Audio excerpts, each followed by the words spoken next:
প্রত্যেকের কাছে আমার একটি অনুরোধ, 25 তারিখে ইনশাআল্লাহ আপনাদের দয়া আল্লাহর রহমতে আমি দেশে ফিরে যাব।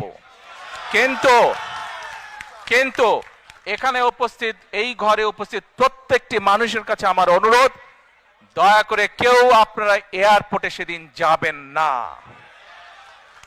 দয়া করে কেউ আপনারা এয়ারপোর্টে যাবেন না আপনারা, কারণ এয়ারপোর্টে গেলে একটি হট্টগোল তৈরি হবে এবং মানুষ জানবে যে এরা সব বাংলাদেশি, এবং দেশের সুনাম নষ্ট হবে, দলের সুনাম নষ্ট হবে।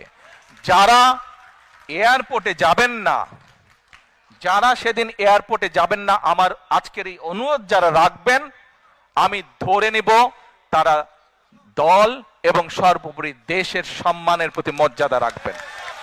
আর আমার মানা করা সত্ত্বেও, আমার অনুরোধ করার পরেও যারা যাবেন, আমি ধরে নিতে বাধ্য হব তারা ব্যক্তিগত স্বার্থের জন্য সেখানে গিয়েছেন। কাজেই আপনাদের কাছে বিনীত অনুরোধ রেখে আমার বক্তব্য শেষ করছি।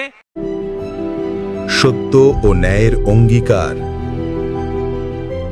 আমাদের মাতৃভূমি।